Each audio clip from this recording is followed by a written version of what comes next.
The Lunaverse, Season 2, Episode 1, Return Tamperlon, written by Rainbow Double Dash. Finally, glad I found enough time to actually get back to this. They ran for what felt like hours from the beach, putting as much distance between themselves and the city as they could. They stuck to the road and the woods as much as possible, but they began to give out after a few minutes. At length, the six were forced to stop through sheer exhaustion, but they forced themselves to keep going, long enough to get off the road and into the thick forest that framed it. So they made sure to stay close enough to the road to keep an eye on it. They were all breathing heavily. Even Raindrops, the most physically fit, but also physically beat up of the six of them. A few bruises and welts were already showing through her coat. Those don't look too good, Trixie noted. Shirley, meanwhile, took to keeping an eye on the road. Heigl! Carrot Top said, after a moment of catching her breath as she looked Raindrops over, slid off her saddlebags and began rummaging through them. She came up with a bottle of rubbing alcohol, a cloth, and any number of tightly sealed packages and a bowl of grindstone. Raindrops offered no objection beyond the occasional wince of pain as Lyra took the rubbing alcohol and cloth and got to work to seeing to her, damming her cuts, while Carrot Top unpacked a few of her packages and poured them into the bowl, beginning to grind them together. Anybody got water? Some, Dizzy said as she fisted her own saddlebags and produced a water skin. Carrot Top added a few drops to her bowl, turning her mix into a paste. She used her hoof to apply the paste to the worst of Raindrops' wounds, though it was Ditsy that produced actual bandages wrapped. So the paste stayed on, didn't dribble. Yeah, Carrot Top said, letting out a slight sigh. Lots to help with any pain. Speedy healing process too, maybe. Raindrops grunted out thanks, closing her eyes tightly and focusing on her breathing. Carrot Top nodded, understanding that Raindrops was most genuinely thankful, but also that her anger issues had been put to the fore for the day, and a large part of her just wanted to start trampling the dearest thing under hoof until she was anger spent. She needed a few minutes to at least rein herself in. Top instead turned to look at anybody else. Anybody else got any cuts or bruises? She asked. There's still plenty of stuff left. All they needed to get to was some greater or lesser extent, even Trixie, who had come through with the least amount of physical pain, though she and Lyra still had headaches from whatever Corona had done to them. Carrot, meanwhile, grimaced as Ditzy finished helping her tie a bandage around her own bruises. What? Not very good at this, are we? She asked. Shirley smiled grimly. We're knights, not soldiers. I thought knights were supposed to be good at fighting dragons. Maybe once upon a time. These days they mostly just go to parties and worry about the lettering on their business cards. Shirley sighed after a moment. You're right. We need to get better at this whole defending the realm thing. One thing at a time, Lyra said, her host gently gliding across the Lyra in nervousness, so she made sure to keep the notes barely audible. After a moment, she brightened. Her glowed as she reached into her saddlebags and produced a brown paper bag. We escaped. Celebratory candy? For being bipedal, the golems were fast. Bray was not used to running anywhere, least of all through the forest that had once been his homeland. Was this all a result of the king's forest? His spiraling out of control in his absence? This land should have been cleared and pastured, growing hay and grapes and whatever else it is the farmers grew for the city. Nothing really thought to settle this island? On the one hand, he was grateful enough he didn't have to devote energy to evicting squatters, but on the other, it seemed like a terrible waste. Lee Gollum was moving close to the road, his gemstone eyes focused on the faint magical trail. It was a trail that was, unfortunately, growing increasingly diffuse. They had been tracking the magic of the earth ponies by their hosts, leaving behind the faintest trace of what could be followed. And after nearly 4 hours, the trail was at last gone. Bray needed to take a few stops on the way to catch his breath. The Gauls had stopped moving as command, of course, giving no objection, but he just stood there, staring at him until he had ordered them to move again. It was unnerving to his stream. Magic trail ceased. Bridge Bray, Gollum informed the donkey. Bray grimaced at that, tossing up to his chin and scratching at a thought. Grogar would have his head on a pike if he returned empty hoof. but he hadn't had the slightest clue where to start scouring the island. So no matter how small it was still quite a lot to search, especially where the forest was concerned. He glanced at the 13 goblins let him. Spread out, he decided after a moment. You three, he pointed to two at random. Remain with me. The rest of you split into teams of the two and scour the island if you find the ponies. Don't attack. That conflicts with Master's commands, Prince Bray, Lee Gollum objected. Bray snarled. And who is your commander? He demanded. Rogar put me in charge of you ragdoll cretins. If you would let me finish, don't attack the ponies. Instead, one of you keep following, the other come back from me. We'll all gather you puppets and attack them together. Understand? The golems were silent for a moment, but bowed their heads as one. Orders, acknowledge, Prince Bray, the lead golem said. In a flash, the 10 he had ordered spread out were gone, while the remaining golems stood silently beside Bray, waiting for additional orders. Bray whickered in annoyance and began trotting down the road. 3 golems followed. Conflicts with Master's orders, Prince Bray, he mocked in a low voice. If he's so great, how come he can't make you speak properly? Stit's golems made no response, and Bray only rolled his eyes as he continued to trot, glancing around easily. It was no good. The forest was too thick. After about 10 minutes of trying, he was just about willing to start giving up, when there was a boom overhead. Bray let out a yelp, starting to gallop, golems falling. Out of the well-ingrained instinct before his consciousness mind was able to tell him was probably just Luna trying to break down the shield again. Something that was confirmed when he glanced up and saw a ripple spraying across it. He had just begun to slow down when, from his right, there was a flash of golden and blue magic. The 3 golems following him crumpled, not having time to react. Spinning around with wide eyes, he saw 6 ponies, mares, 2 from each of their tribes, or suddenly from the underbrush. Jasmine Pegasus with 2 earth ponies, 1 yellow and 1 magenta, were on the golems before they could rise to defend themselves, trampling on their hoof until their gemstone eyes stopped glowing. Then they turned to him. The donkey stared at the 6 of them confused and mouth opening and closing a few times before he let out a low growl. Oh no, he said, trembling slightly, making a several steps. Oh no, you're gonna, oh please don't hurt me, please! The donkey threw himself to his knees and hocks. Front hooves pressed together over his head and surrender. Dizzy was beside him in an instant. Calm down, he said, her tone mothering as he gently laid a hoof on his shoulder. He flinched and swished the stain duck down, hose over his head. Calm down, Ditsy insisted. I'm not going to hurt you. Lyra nodded in confirmation. The string drops grabbed 1 hoof into the back of the golem's head, with a little more enthusiastically than she considered normal.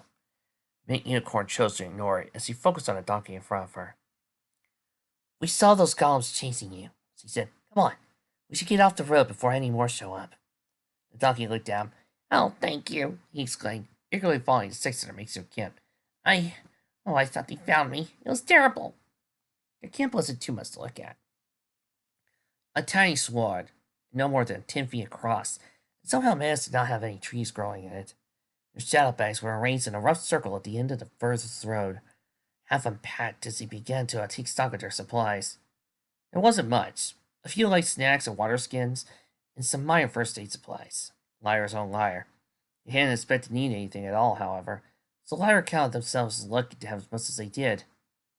Lyra glanced the donkey over. He looked like a mess. He wore a red turban with a blue feather, a white gem set into it. Though the turban was loose and the feather wilting. He also wore a long robe that was frayed at its edges. Looped through one ear was a gold earring. His eyes looked small, small measure of panic. It was not upset at all by Ditsy trying her best to comfort him. Tracy eyed the donkey. Whilst he leaped to destroy those golems, she had been chasing him as quickly as the rest of them. Now that they were down, she looked more than a little suspicious. Okay, first things first, she said. How come you speak equestrian? The donkey eyed her. I don't know, he admitted. Aren't we speaking donkey? Who are you? Tracy's gaze softened as his obvious confusion. Trixie, she said, then went around and introduced the rest. It's Carrot Top, Lyra, Cheerly, Ditsy, and Raindrops. You. Bray, the donkey introduced himself. After a moment, eyeing their packs. more specifically the food there. Can I? Ditsy nodded at once. Take you one of our two snacks. A muffin, of course. Moving it over. Bray all but inhaled it. Oh, it's been so long since I had real food. Yeah, about that, Trixie said. How are you, here? Trixie, Ditsy warned, while the other remained a Bray. Trixie shook her head and made a cutting motion with one hoof. No, last time we were in a bad spot and arrested somebody. Well, somebody we just met. It was Sakura. And we all remember how that ended. I get to be paranoid. I'm with Trixie on this one, Shirley put forth. I'm not saying we should trust him up and leave him or anything, but I'd like to get to know more about him. Ray finished the muffin and nodded at Trixie cheerily. Okay, he said. I'm a survivor. I'm the survivor. I don't know how. I was in a magic circle in Grogar when it happened. I was protected. He looked down. I hid for a long time. Everything was dark and cold. Mist everywhere outside the city. I had to hide. Steal food. Those goblins don't want to eat, but Grogar still does. He has a garden he maintained with magic, but then all this happened. The sky's back to normal. He looked up to the shield that stretched across the horizon. Basically, anyway. So I ran. I ran into the forest. And those goblins appeared, and they were chasing after me. I thought they finally caught me, and then you appeared. Disney's eyes were wide as Darren Tate's, both focused on Bray by the end of the story. As he had both her hosts in mouth, You've been by yourself? Hunting alone for 2,000... More than a year? Lyra interrupted quickly, stumping out to Bray. He glanced back, but then nodded. Disney glanced at Lyra in annoyance. Lyra leaned in close to her. You fool trying to stand, she whispered. Just for now. 2,000 years is a lot to take in. Dixie considered a moment, then sighed and nodded. Good point, she said, then shook her head, looking back to Bray. That's horrible, though, she said. Did Princess Luna know about you? Bray considered, looking between the six of them. I think she did, he said. It's okay. I don't blame her. Necessary sacrifice. Dixie's look became hard. Then Trixie quickly stepped up to her. Ditsy, I know Luna, she said. She would not banish Tremblant if she thought there were any survivors from what Grogar did in it. Ditsy looked at Trixie. You sure? She asked. Times change, remember? Maybe Luna back then would have. Trixie opened her mouth, but raindrops was between the two of them instantly. She each away from the other. We can discuss this later, she said.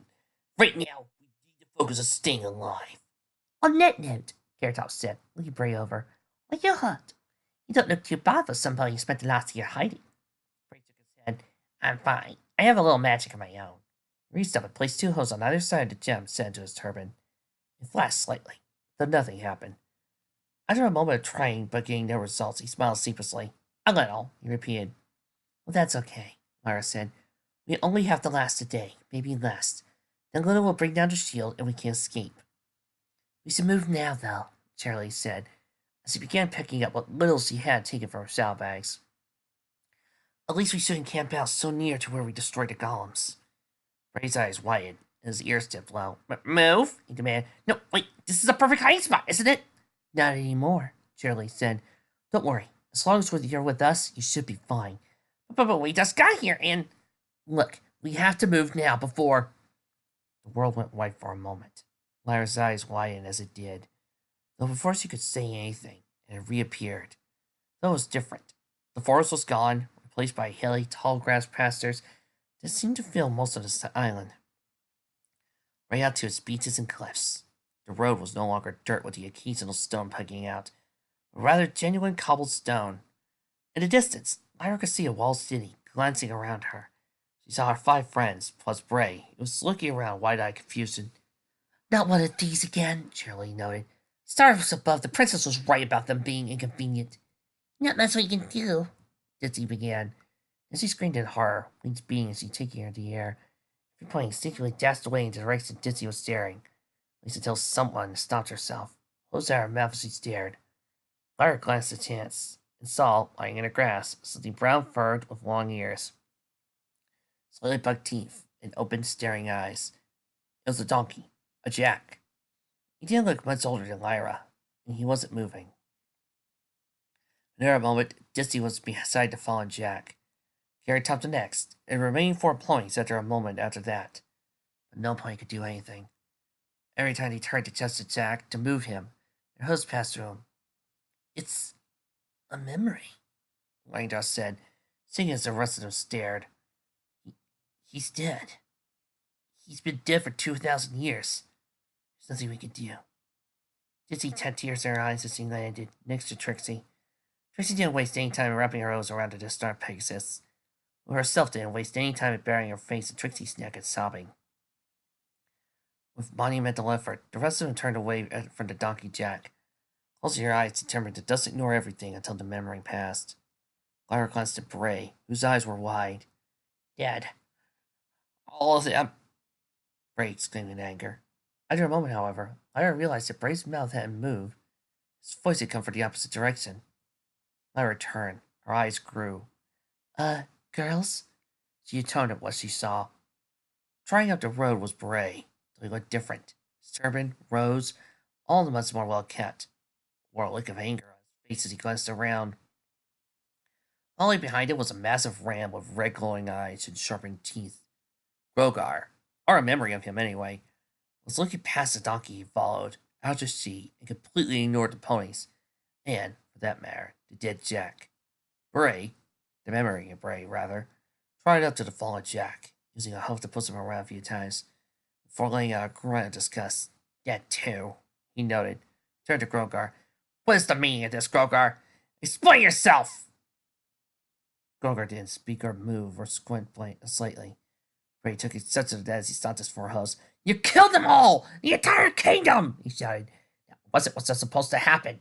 You're only supposed to kill my father, siblings, and any ponies on the island. I was supposed to rule a kingdom, not a graveyard! Grogar didn't turn to look at the donkey. Oh, Prince Bray. King! Bray exclaimed, stomping off again. King! My father is dead. My older siblings are dead. I am king of Tamerlane! What kind of king are you, if you don't have a kingdom? Grogar asked, half-heartedly nodding his head in the direction of the fallen Jack. Bray sputtered. Grogar lazily down. I used you. The 100 ponies that called Tamerlane home only sweetened the bargain. I'm afraid. The life force of all 10,000 Tamerlane, regardless of race. Bray stumbled backwards, eyes wide. 10,000 souls wasted on you. Unfortunately not. Souls can only be traded willingly. It was merely the life force that animated their beings, and tethered their souls to the bodies I collected. A fine bargain. No more than 9,000 donkeys, 100 ponies, not a griffin or camel. Yes, do nicely. Bray sat down heavily, hose at his head. No, he hissed. No, no, no! You promised I would be king of Tamerlane! King! You promised, Grogar! Grogar looked back into the sea. If you absolutely insist, he said, cracking his head towards the wire. There are survivors. The furthest ends of the island was untouched. They are even now fleeing to the mainland. I can see them from here. Oh, there's maybe 500, maybe more. Go to them. You are the last survivor of a member of the royal house. You are their rightful king. No doubt that the quality of your blood will set aside all differences, make them forget all past mistakes, including the fact that it was you who brought me here, you who introduced me to your late father. Grogar turned and started trotting towards the sea. When you have made your choice, Prince Bray, I will await you back in the palace. I have much work ahead of me. The world faded to white again, but then once more back into reality. The 6 ponies had moved closer to the road, but were staring wide-eyed where the moments of Grogar and Bray had been. Slowly, reluctantly, they turned to regard the real Bray. He was standing. A change had come over him. His head was held a little lower. Eyes were narrowed, ears folded back. Lips curled in a disdainful sneer. Flanking him were 2 stitched golems, and 8 more were all around the ponies, emerging from the forest and standing, hunting, waiting. Bray smiled. It was wholly unpleasant. I had hoped to wait until you were asleep, but oh well. Golems, attack! We obey, Prince Bray. The golems rusted. As he let out a whinny of fright as he reared back in surprise, unless he got one of her front hoofs. The closest golem to her checked his charge and fell back before Ditsy could strike her, while the second closest leaped over her, trying to get behind her to flank her.